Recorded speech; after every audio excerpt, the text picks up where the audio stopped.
오늘 행함과 함께 일하는 믿음이라는 제목으로 하나님 말씀 선포하겠습니다. 몇 년 전에 출간된 책 중에 마시멜로 이야기라는 책이 있습니다. 번역된 책인데요. 거기에 나오는 이런 이야기가 있어요. 햇살 뜨거운 어느 여름날 오후에 개구리 3마리가 나뭇잎에 올라타고 강물에 떠내려가고 있었습니다. 한참을 가다가 그중 한 마리 개구리가 갑자기 뻘떡 일어났습니다. 너무 더웠거든요. 그래서 너무 더워. 난 물속으로 뛰어들 거야. 그러니까 옆에 있던 2마리 개구리가 고개를 끄덕끄덕거렸어요. 자, 이제 나뭇잎에는 몇 마리 개구리가 남아있을까요? 왜 웃으세요? 자, 몇 마리의 개구리가 남아있을까요? 네. 다 그렇게 대답하죠. 우리는 너무 계산을 잘 하거든요. 근데 답은 틀렸다입니다. 나뭇잎 위에는 여전히 개구리 3마리가 남아있었습니다. 왜 그럴까요? 모르는 거죠. 뛰어들겠다는 결심은 했지만 그 개구리가 정말 결단하고 뛰어드는 실천을 했는지는 다른 차원이라는 거예요. 녀석이 정말 물속에 뛰어들었는지 아니면 그냥 말은 했지만 극적거리며 다시 자리에 앉았을지는 아무도 모른다는 거죠. 한국 초등학교 시험 문제 이런 문제가 나왔습니다. 자, 학교를 등교하는데 운동장에 휴지가 떨어져 있습니다. 어떻게 해야 될까요? 1번 그냥 못 본 체하고 지나간다. 2번 학교 청소하는 아저씨가 치울 거다. 3번 발로 차버린다. 4번 주워서 쓰레기통에 버린다. 정답은 몇 번입니까? 4번입니다. 우리 한국 사람들이 도덕적 수준이 굉장히 높죠. 답을 다 압니다. 그래서 실제 서울에 있는 대학 교수가 아침에 대학생들이 등교할 때 실제로 휴지를 주워 보았답니다. 그러니까 초등학교 문제 누구나 다 아는 답의 문제를 대학생들과 함께 실천하기 위해서 휴지를 주었대요. 그런데 놀랍게도 그 옆에 학생들은 다 그냥 지나쳐 가더라는 거죠. 아무도 안 줍더라는 거예요. 또 실제로 초등학교 선생님이 학교 운동장에 휴지가 떨어져서 학교에 등교한 학생들에게 주우라고 말했답니다. 그때 학생들이 뭐라고 답했냐면 청소하는 아저씨가 있는데 내가 왜 주워요? 라고 하더라는 거죠. 자, 보세요. 시험을 풀 때 이 아이들이 이 윤리 시험에 나왔을 때 이 문제를 맞출까요? 못 맞출까요? 거의 맞추죠. 답이 4번이라는 건 다 압니다. 주워서 쓰레기통에 버린다. 답이 분명히 학교 청소하는 아저씨가 치울 거다라는 답이 있지만 그게 정답이 아닌 걸 알아요. 정답은 4번이라는 걸 다 압니다. 쓰레기를 주워서 쓰레기통에 버려야 된다는 걸 다 알아요. 그런데 대학생이든 초등학생이든 누구나 알고 있는 답. 윤리의식은 뛰어나지만 그것을 행하는 사람은 없더라는 거죠. 그러니까 우리가 과연 이 정답을 알고 있다를 진짜로 알고 있다고 할 수 있느냐? 나에 대한 의문이 생기는 거죠. 과연 이 사회는 그 정답을 아는 걸까요? 모르는 걸까요? 답을 해보시죠. 이 사회는 이 정답을 아는 걸까요? 모르는 걸까요? 안다고 할 수도 있고 어떻게 말할 때는 안다고 할 수가 없죠. 모른다고 해야 되는 거 아니에요. 똑같은 거예요. 이 이야기가 보여주는 것은 말과 행함, 그리고 우리가 믿고 있는 것과 행함이 다르다는 걸 보여주는 거예요. 어떻게 보면은 안다고도 할 수 있고 어떻게 보면 모른다고도 할 수 있고 신앙으로 말하면 믿는다고도 할 수 있고 믿음이 없다고도 할 수 있는 거예요. 분명히 믿음이 있는 것 같죠. 아니까. 그런데 다른 편으로 말하면 모른다고도 할 수 있는 거예요. 그러니까 믿음이 없다고도 할 수 있는 거예요.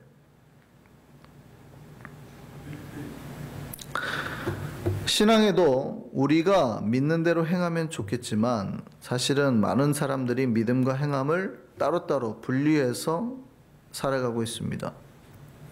우리가 알고는 있지만 정답이 뭔지는 알고 있지만 막상 삶에서 실천하려 할 때는 못한다는 거예요.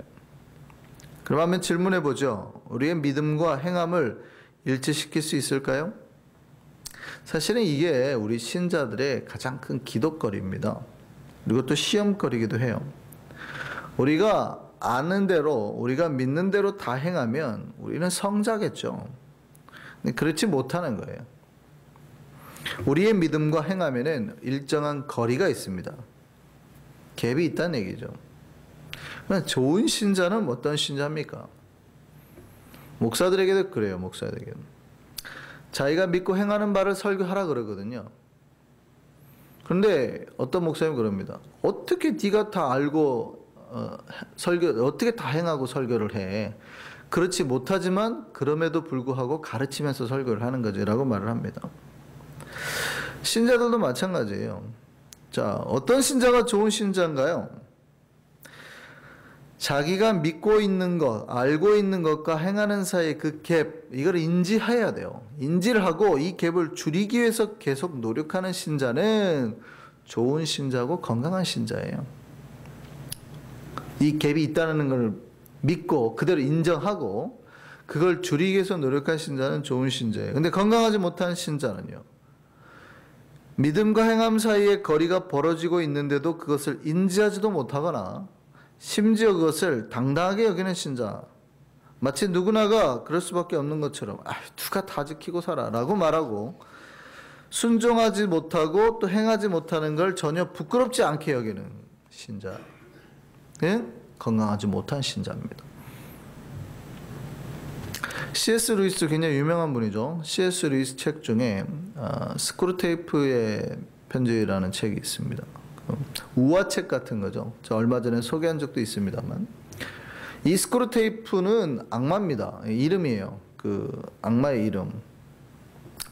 스크루테이프가 조카 그 조그만 악마 위무드에게 편지를 쓰는 거예요. 근데 그 편지 내용이 뭐냐면 어떻게 하면 신자들을 잘 공격할 수 있고 신자들을 신앙에서 멀어지게 할 수 있는가 그 노하우를 전수해 주는 우화책입니다. 우화책. 그러니까 내용이 어떻게 하면 얘네가 하나님에서 멀어질 수 있고 뭐 이런 거를 그 전수 비법을 써주는 그런 책이에요. 그러니까 우화죠. 모두 31개 편지가 있는데 그중 13번째 편지에서 스크루테이프가 신자를 미혹하는 방법으로 이렇게 했어요. 행함을 하지 못하게 해라. 책을 보면 재밌는 게 이제 악마의 상대편에 있는 하나님이잖아요. 하나님을 대해서 굉장히 좀 나쁘게 표현하고 신자를 환자라고 표현합니다. 근데 그 이렇게 말을 해요. 스크루테이프가 가장 중요한 건 환자가 어떤 것도 행동으로 옮기지 못하게 막는 일이다. 이 새로운 회개에 대해 아무리 생각을 많이 한들 행동으로 옮기지 않는 한 전혀 문제될 것이 없어. 그리고 이렇게 합니다. 가짜는 짐승이 자기 머릿속에서만 뒹굴게 하거라. 여하튼 행동으로 옮기는 것만 아니라면 무슨 짓이라도 하게 두거라. 재밌죠? 악마가 사탄이 우리가 은혜를 받고 우리의 마음에 회개를 하고 하는 거를 막을 것 같은데 사실 우리가 은혜를 받고 회개를 하는 거를 별로 안 막더라는 거예요. 그냥 그대로 두거라. 제가 은혜 받고 살도록 그냥 두거라. 나쁘지 않아. 자기 머릿속에서만 맴돌게 두거라. 성령이라고 하는 것이 걔 머릿속만 맴돌게 두거라. 자기 마음속만 은혜 받게 냅두거라. 그런단 말이죠. 다만 그것이 행동으로 옮겨지지 못하게만 막아라. 이게 사탄의 전략이다.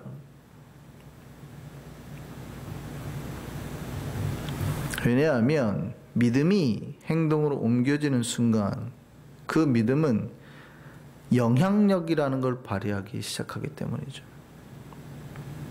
그래서 신앙은 믿음 중요하지만 믿음이라는 걸로 시작을 해서 행함으로 완성이 되는 거예요. 우리가 믿음이냐 율법이냐에서 우리는 율법을 선택하지는 않습니다. 믿음으로 하나님을 보는 거예요. 무슨 얘기냐면 우리가 열심히 뭔가 행함을 한다고 해서 하나님을 만나지는 못해요. 그러니까 여러분이 평생 막 어떤 티베트 불교에서처럼 종을 돌리잖아요. 아니면 걔네 경구를 돌리잖아요. 그걸 여러분 죽을 때까지 돌린다고 해서 예수가 한 번도 예수를 들어본 적도 없고 한 사람이 갑자기 예수가 보이거나 십자가 사건이 깨달아지거나 2000년 전에 예수가 나를 위해 죽었구나, 내 죄가 씻어졌구나 하는 것을 경험할 수는 없다 이 말이에요. 평생 선하게 살고 이거를 돌린다고 해서 그 행함으로 우리의 믿음이 뭐 갑자기 생기지는 않아요. 그래서 행함으로 구원받을 수는 없어요. 예수를 믿어야 되는 거예요. 믿음이 시작해서 우리의 영적 눈이 떠지는 겁니다. 그래서 하나님을 바라보게 되는 거예요. 그런데 원래 예수 믿기 전에 우리는 죽은 존재 아닙니까? 어쩌면 식물인간과 같은 존재라고 생각해 보세요. 근데 그 사람이 오랫동안 의식 없이 있다가 눈이 떴어요. 눈이 떠졌단 말이죠. 그리고 나를 구원하고 살려주는 구원자 예수를 봤어요. 그러면 내가 살아난 거예요? 여러분 잘 생각해 보셔야 돼요. 의식이 돌아왔고 눈이 떠졌어요. 그리고 지금 나를 고쳐준 구주를 봤어요. 그러면 내가 살아난 거냐고요. 잘 생각해 보세요. 이게 살아난 걸까요? 안 살아난 걸까요? 의식이 떠졌으니 살아난 거잖아요. 근데 여러분의 아들이 눈은 떠졌는데 평생 식물인간, 그러니까 오랫동안 침대에 누워있으면 힘이 없잖아요. 팔 하나 움직일 힘도 없어요. 그리고 눈만 뻐끔뻐끔 뜨고 말도 못하고 침대에 누워있어요. 자, 산 거예요? 아니면 그냥 그대로 죽은 거예요? 어떻게 보면 살았다고도 할 수 있잖아요. 눈 떴으니까 살았지 뭐. 죽일 수는 없죠. 법적으로 그렇게 걸리겠죠. 근데 산 거예요? 죽은 거예요? 애매하죠. 살았다고 한다 그러면 그때부터 어떻게 해요? 움직이게 만들어야죠. 손가락을 움직이고 몸을 움직이고 걷게 만들어야죠. 그게 진짜 산 거 아니에요? 그래서 어떨 때는 성경이 눈을 뜬 것만으로도 살았다고 표현하지만 어떨 때는 네가 돌아다니지 않으면 산 게 아니야 라고도 말하기도 한다 이 말이죠.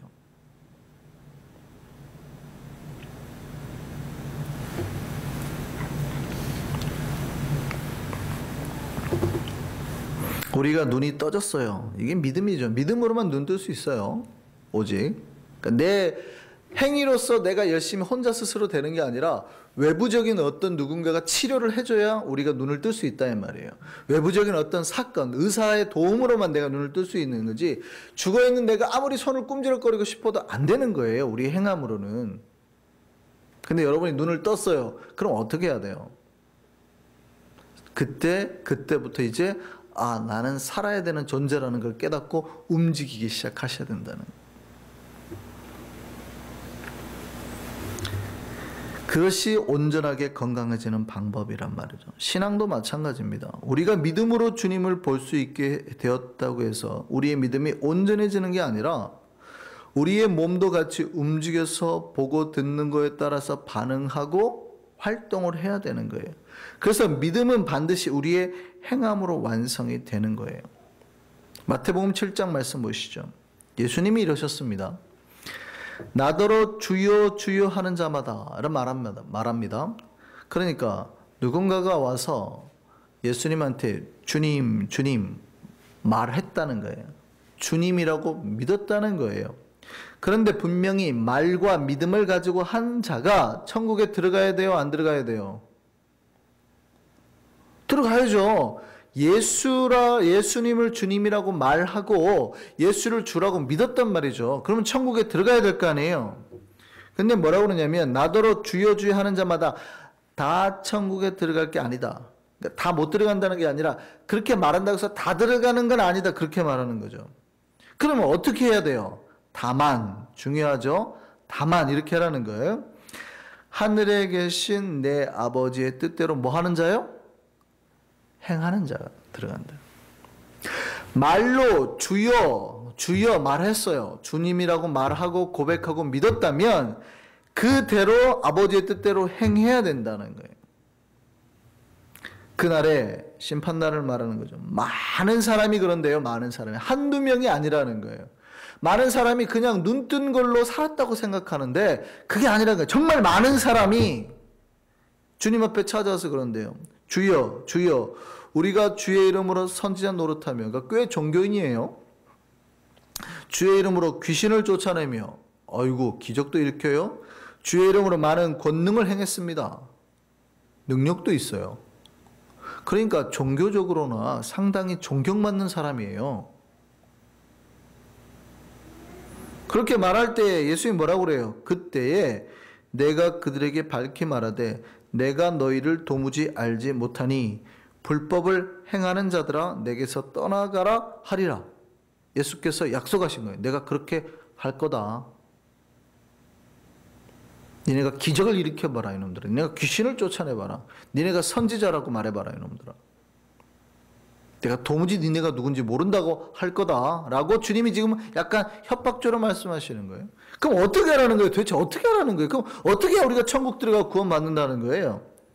그러므로 누구든지 나의 이 말을 듣고, 산상수훈의 말씀이에요. 나의 이 말을 듣고 행하는 자는, 뭐 하는 자요?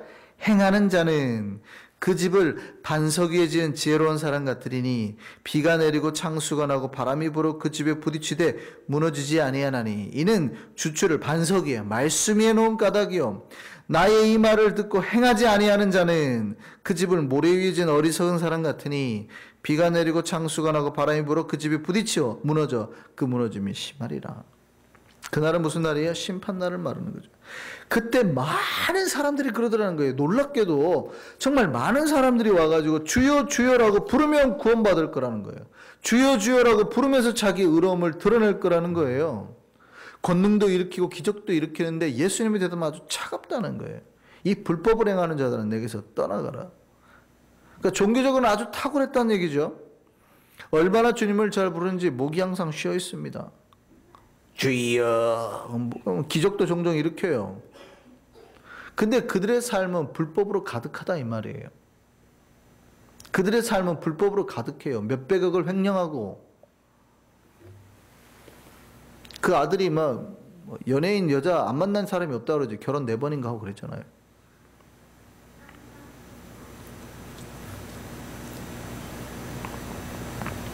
그 결과는 뭐예요? 그런다고 구원받을 수 있는 게 아니라는 거예요. 주님 곁에 머물지 못하고 오히려 주님으로부터 버림받게 된다는 거예요. 믿음이 있다라는 말은, 우리가 주님 앞에 칭찬받는 거는 우리가 말씀을 받은 대로 순종하고 행하는 길이에요. 정확하게 다시 말씀드립니다. 그럼 우리가 말씀 받은 대로 다 행할 수 있습니까? 그건 불가능하죠. 다 행하면 우리가 성자라니까요. 그 믿음이 좋다라는 얘기는 뭡니까? 내가 들리는 그 말씀과 행함의 갭을 줄이려고 하는 자예요. 근데 어떤 신자는 그게 있다는 걸 인지도 못하고 또 그렇게 하지 못하는데 너무 당당한 거예요. 다 죄짓고 살죠, 목사님. 요즘에 달란주점 안 가는 집사가 어디 있답니까? 다 갑니다. 라고 해버리더라는 거죠. 부끄러워해야 되는데, 예를 들은 거예요. 우리 교회 달란주점 갈 리는 없겠지만 예를 든 거예요.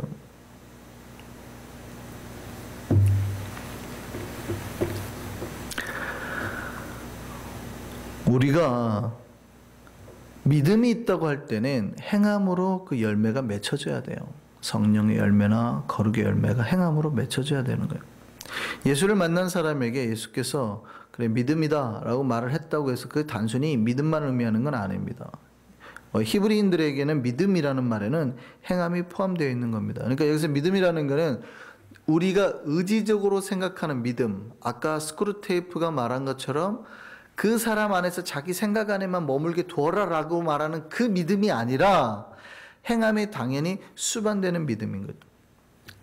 마가복음 5장을 보면 예수님이 그 회당장 야이로 집에 딸을 고치러 갈 때에 한 중간에 혈루병 걸린 여인을 만납니다. 우리가 너무 잘 알죠. 그 여인이 예수님이 지나간다는 소문을 듣고 예수님 앞에 나왔고 옷자락을 만졌어요. 근데 몸이 나아버리잖아요. 그 사건 여러분 보기에는 좀 그냥 기록된 사건인지 모르지만 굉장히 특이한 사건이니까 성경에 기록된 거예요. 근데 수많은 사람이 당시 예수님을 만졌거든요. 근데 그 여인만 나왔어요. 근데 더 웃긴 건 예수님이 갑자기 누가 만졌어? 라고 찾기 시작하더라는 거죠. 그 여인이 그냥 가면 될 텐데 갑자기 두려워서 벌벌벌 떨면서 자기가 그랬다고 그래요. 근데 그 상황에 갑자기 예수님이 네 믿음이 너를 구원했다 라고 선포하시는 거는 갑자기. 그 여인의 믿음에 대해서 예수님이 언급하시는 거예요. 굳이 그냥 두셔도 될 텐데. 예수님이 손 얹고 기도해갖고 병 나은 사람이 한둘이겠어요. 근데 그렇게 그 사람들에게 믿음 얘기를 한 적이 없거든요. 근데 여인에게 굳이 찾아서 내 믿음이 너를 구원했다라고 말한단 말이죠. 도대체 여인이 가졌던 믿음이 뭐길래 예수님이 몸도 치료해 주시고 구원의 선포까지 했을까요? 혈루병이 뭘까요? 여러분 혈루병이 뭔지 아세요? 혈루병은 하혈하는 병입니다. 그러니까 여자가 그 피가 계속 나는 병이 하혈이 멈추지 않는 병이에요. 오늘날로 생각하면 무슨 큰 병이겠어요 생각하겠죠. 뭐 그렇게 큰 나쁜 병은 아니잖아요. 암도 아니고 그죠? 근데 유대 사회에서는요 피를 흘리는 게 굉장히 안 좋은 거예요. 그러니까 이게 부정한 자가 돼버리는 거거든요. 레위기 15장 말씀 보겠습니다. 자, 이스라엘 자손에게 말하여 이르라. 누구든지 그 몸에 유출병이 있으면 이게 혈루병이죠. 그 유출병으로 말미암아 부정한 자라. 그러니까 종교적으로 부정한 자가 돼버리는 거예요. 그래서 유대사에서는 여인이 이렇게 맨스를 할 때는 그 기간 동안에 부정해져요. 종교적으로 하나님 앞에 나아갈 수가 없어요. 그래서 그렇게 되는 거예요. 그 피로 말미암아서 부정해지는 거예요. 그래서 유출병 있는 자가 눕는 침상은 다 부정하니, 그러니까 누군가가 그 사람이 누웠던 침대에 앉기만 해도 부정해지는 거예요.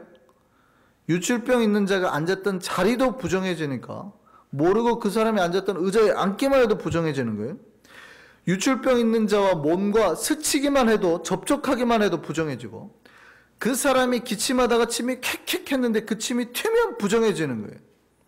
유출병 있는 자가 탔던 안장, 그러니까 그 사람이 탔던 차에 타기만 해도 부정해지는 거예요. 그 사람이 씻지 아니하는 손으로 만지기만 하면 다 부정해져요. 그러니까 그 사람이 쓰는 질그릇은 깨버려야 돼요. 씻지도 못해요. 다시 쓰지도 못해요. 그 사람이 쓰는 나무 그릇은 또 깨끗이 씻어가지고 써야 돼요. 이 혈루병이 가지고 있는 의미가 어떤 의미인지 아시겠어요? 몇 년 동안 그랬대요? 기억나세요? 12년 동안. 12년 동안 혈루병으로 고생한 여인이 12년을 부정한 자로 살았다는 거예요. 그러니까 얼마나 이 병을 고치고 싶었겠어요. 마가복음 5장 26절 말씀 보세요. 많은 의사에게 괴로움을 받았고 가진 것도 다 허비했으며 그런데 효염도 없고 도리어 더 중하여졌던 차에, 여인이 이 병을 고치고 싶어서 수많은 의원을 찾아갔는데요, 돈을 다 탕진했다는 거예요. 부정한 자니 어디서 일도 못해요. 그러니까 보통 유대 여인들은 결혼지참금이라는 걸 두거든요. 결혼 전에. 아마 그 돈을 다 썼던 것 같아요.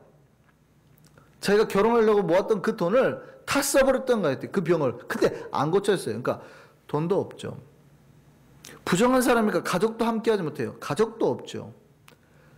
여인의 뜰을 까지 나아갈 수 있는데 하나님의 성전에 나아갈 수도 없죠. 그러니까 사회관계 모든 게 다 깨진 상태예요. 근데 관계도 없는데 돈도 없어요. 얼마나 이 여인의 상태가 심각한지 아세요? 그리고 몇 년을 버틴 거예요? 12년. 가족도 못 만나. 친구도 못 만나. 이 여인이 침만 뱉어도 다 도망가는 거예요. 그러니까 아예 근처에 오려고도 안 하는 거예요. 아무도.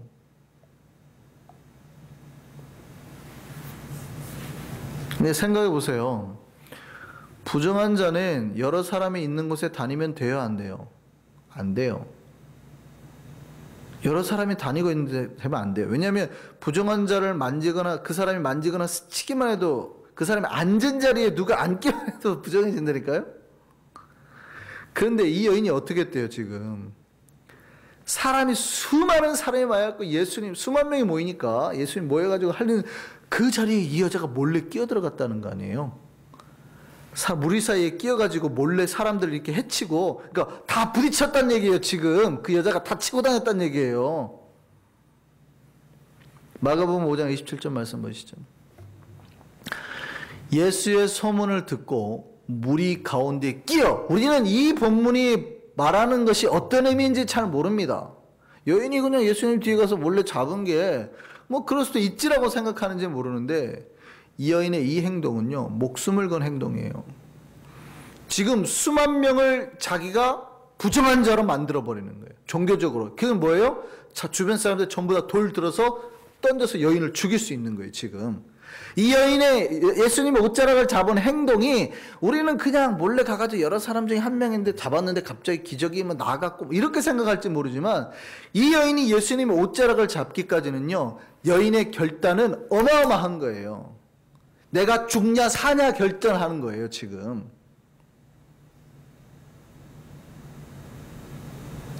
예수님을 만나기 위해서 지금 내가 부정한 여인이라는 걸 아는 순간 모든 사람들이 돌 들어서 나를 죽여버리는 거예요, 지금.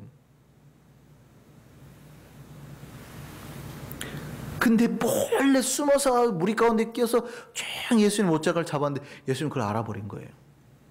그러면 예수님이 좀 이렇게 배려심이 있다면 그냥 모른 척하고 가야 되잖아요. 갑자기 잠깐 다 스톱. 누가 내 옷 만졌어? 라고 하는 거죠. 왜 여인이 두려워서 떨을까요? 알았네가 아니에요. 알았네가 아니라 들켰네. 이제 나는 죽었구나예요. 예수님은 그냥 보내주면 되는데 누가 내 옷 만졌어 하니까 여인이 벌벌벌 떠는 거예요. 난 죽었구나. 이 수많은 사람을 다 부정하게 만드는 게 들통나는구나. 나는 죽었네. 근데 갑자기 그 예수님 뭐라고 그래요? 그게 네 믿음이다 여인아. 그게 네 믿음이다. 네 목숨 걸고 나를 만지려 했던 그게 너의 믿음이다. 그게 너를 구원하였느니라. 편안히 가라 따라.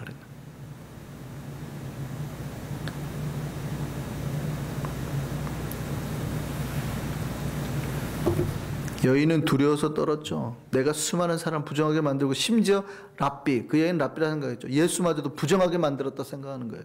예수님이 알았네. 덜덜덜 떨고 내가 예수님을 부정하게 만들어버렸구나. 예수님은 정반대죠. 정반대예요. 예수님이 부정해진 게 아니라 부정한 여인을 정결하게 만들어버리죠. 그게 믿음이다 따라. 그래서 따라 네 믿음이 너를 구원하였으니 평안히 가라. 구원에 대한 확답을 하셨습니다. 예수님이 그 여인이 믿음이 구원했다고 그랬습니다. 네 믿음이 너를 구원했다 그러니 이 믿음이 뭡니까? 여러분 믿음이 있다 그러면 예수님이 지나간다는 얘기 듣고 저 멀리 서서 그러면 돼요. 예수님 나를 치료해 줄 거야. 이건 믿음이잖아요. 이게 믿음 아니에요? 이게 믿음이지. 예수님 지나가면 저기서 예수님 나를 치료해 주겠지. 믿으면 되잖아요. 근데 예수님이 칭찬한 진짜 믿음은 뭐예요?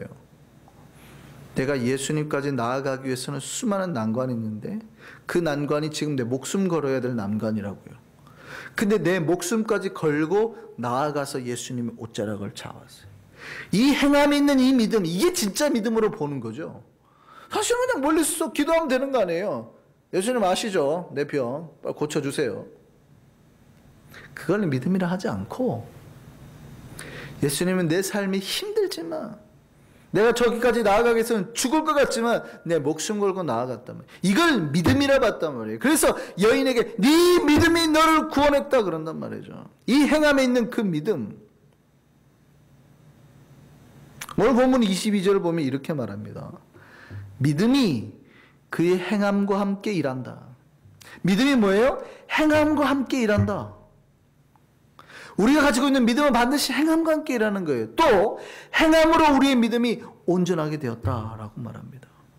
그렇습니다. 믿음이라고 하는 건 우리의 어떤 의식 안에서 움직이는 게 아니라 이 말이에요. 우리가 믿었다 그러면 예수님 저기 가니까 내 생각 속에서 예수님 뭘 해주겠지? 나는 예수님 믿는데? 이거는 사탄이 가둬두는 거예요. 제 생각 속에서는 뭘 하게끔 냅둬라. 행하지만 못하게 해라. 그걸 믿음이라고 하지 않아요. 우리는 믿음이라고 하면 착각해요. 믿음이라고 하는 건 우리 마음속에 일어나는 의식이겠지. 아니요. 의식이 아니라 내 삶을 통하여서 순종되어지는 행함이라는 거예요. 그 예로 라합을 든 거예요. 라합은 저 사자들을 숨겨두면 죽을 줄 알았지만 숨겨준 거예요. 아브라함은 자기 아들을 바치라는 말씀에 칼을 들여서 질질 찌르려고 했다고요. 행함이 믿음으로 드러난단 말이죠.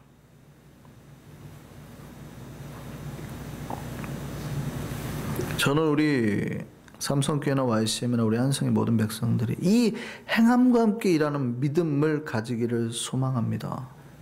그 믿음으로 주님 앞에 나아가시고 그 믿음으로 주님 앞에 서셔야 돼요. 오늘 본문이 뭐라고 그러냐면 영혼이 없는 몸은 죽은 거다 그러죠. 몸이 육체가 있어갖고 누워있는 것도 그 사람이 영혼이 빠지면 죽은 거죠. 근데 우리가 아무리 믿음이 있다고 하더라도요, 행함이 없으면 죽은 게 된단 말이죠. 저는 우리가 믿음의 눈을 떴다면 반드시 행함 가운데 살아있는 그 생생 믿음으로, 진짜 믿음으로 주님 앞에 설 수 있기를 소망합니다. 그렇게 진짜 믿음으로 주님 앞에 서는 저와 우리 모두가 되기를 소망합니다. 기도하겠습니다.